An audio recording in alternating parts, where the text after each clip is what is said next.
The executive branch and its agencies, including the Department of Justice, are not above Congress's right to oversee those agencies.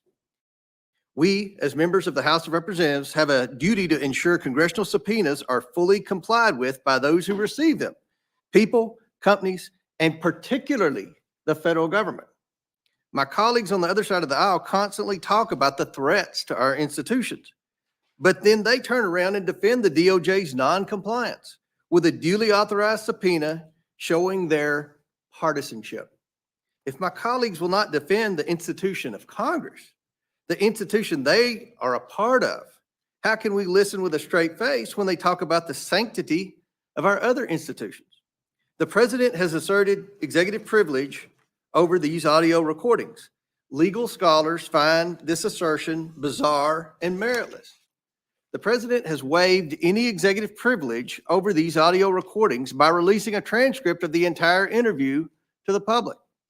When the transcript was released, President Biden's own White House spokesperson claimed, quote, "In keeping with his commitment to cooperation and transparency throughout this investigation, the president declined to assert privilege over any portion of the report," end quote. My question to the White House is, what happened to cooperation and transparency? What reason does the White House have to inappropriately assert executive privilege now? The White House has shown it is willing to alter transcripts to protect Joe Biden's image.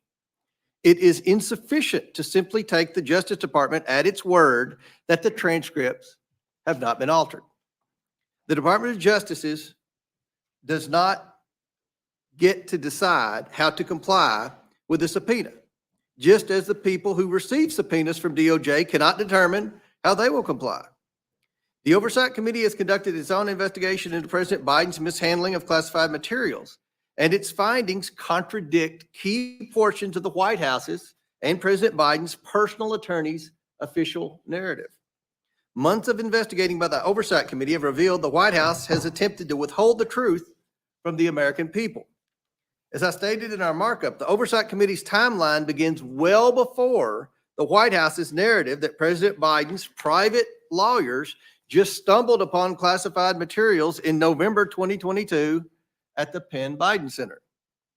By May 24th, 2022, 6 months before the White House's story began, the White House counsel, Dana Remus, contacted a Biden former employee to retrieve President Biden's materials from the Penn Biden Center. She then traveled there herself to pick boxes up. Again, as I stated previously, and have not yet received an answer, why would the most senior lawyer at the White House be going to pack up an office that was supposed to only have pictures and personal documents in it? Why were President Biden's personal lawyers visiting the Penn Biden Center days before the, quote, discovery of classified materials if they thought they were just picking up pictures and letters?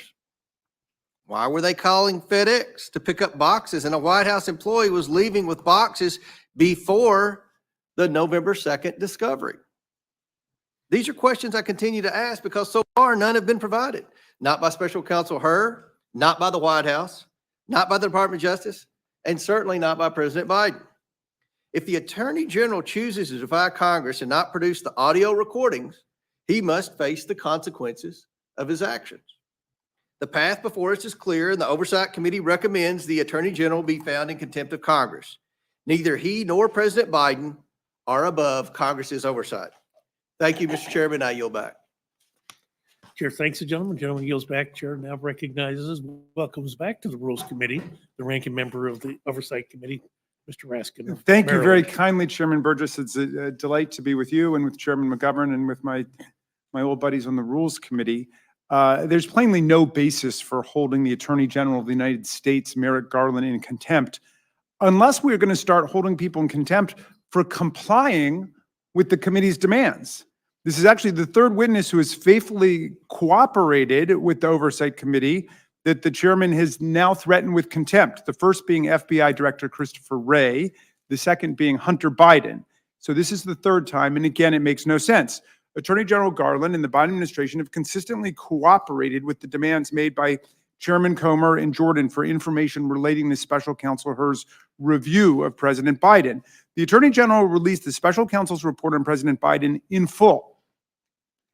The DOJ made Special Counsel Herr available for multiple hours of testimony and examination before the Judiciary Committee, and he answered all of our questions. The DOJ also provided correspondence between the Department of Justice and the President's lawyers, documents referenced in the Herr report's appendix, and the transcript of the Special Counsel's interview with the President's ghostwriter, Mark Zwanitzer, in complete detail in response to the chair's requests. And the Attorney General provided us the full transcript of President Biden's voluntary 5-hour interview with the Special Counsel, all 250 plus pages of it. The Department of Justice and the administration have given us all the information we asked for. Now, Chairman Comer and Chairman Jordan, who was subpoenaed by the January 6th Select Committee and never rendered a single document to it or spent 1 minute testifying before it, respond by seeking to hold the Attorney General of the United States of America in contempt based on preposterous claims of obstruction. Like their slapstick impeachment drives against President Biden and Secretary Mayorkas, this new tragic comic contempt drive is doomed because it's wrong on the facts, it's wrong on the law, and it's wrong about who the real culprit is. The motion before you today projects the lawless conduct that Republicans regularly defended when Donald Trump was president onto an attorney general who has devoted his entire career and life to defending the rule of law. Unlike the Biden administration, which has cooperated fully here, the Trump administration refused to comply in any way with the 2019 impeachment inquiry into Trump's shakedown of Ukrainian President Zelensky. Trump ordered administration officials who were material witnesses not to cooperate with requests for interviews. In total, 12 federal officials absolutely refused to testify before Congress, 10 of whom blatantly defied congressional subpoenas. And this was just a part of a larger pattern of obstruction in the Trump administration, which refused to cooperate with more than 100 committee investigations and inquiries on a range of subjects, something that did not seem to trouble my colleagues at all. By contrast, Attorney General Garland and the Department of Justice have cooperated substantially, materially, and fully with every single one of the requests, bombarding his office in this bad faith, madcap, endless impeachment investigation. In fact, every member of Congress, and indeed every American, can today go online and read President Biden's answers to every single question posed to him by Special Counsel Robert Hur. And we can access it because under Attorney General Garland, the DOJ provided the full and complete, I repeat, full and complete transcript of the presidential interview to Chairman James Comer and Jim Jordan. Meantime, the good chairman of the Oversight Committee has not released the transcripts of any of the committee's interviews regarding the classified document. None at all. But Republicans have responded to Garland's striking good faith cooperation by trying to hold the Attorney General in contempt because they say they do not want to read the president's answers in the interview. They want to listen to the book on tape. In a last-ditch attempt to blame a cabinet member for the spectacular failure of their laughingstock impeachment drive, they have contrived an allegation that Garland has impeded their inquiry by preventing them from hearing rather than reading President Biden's interview with the special counsel. The claim falsely implies that reading the words written out across 250 transcript pages isn't enough, and that hearing them would somehow change the content of the president's interview or the meaning of his answers and suddenly reveal the holy grail of the 118th Congress, evidence of the still unnamed and unidentified impeachable offense they've been spending millions of taxpayer dollars looking for. In fact, they want to pour over 5 hours of President Biden's taped interview to search not for an impeachable offense, because they know that doesn't exist at this point, but for a verbal mistake, like a mispronounced name that they can turn into a political TV attack ad in the presidential campaign. And yet, even after weaponizing House committees for this nakedly political pursuit, after amassing nearly 4 million pages of documents and 80 hours of testimony from 19 different witnesses, and even with their robotic diligence in cherry-picking facts, distorting evidence, wasting taxpayer money, and echoing blatant Russian disinformation, Republicans still haven't found any evidence that President Biden committed a crime, much less an impeachable offense. Not a single morsel of evidence. The cupboard is empty. Last week, Republicans surrendered what was left of their floundering investigation, making half-hearted, last-ditch criminal referrals of the president's family members to the DOJ for some weak tea gotcha accusations.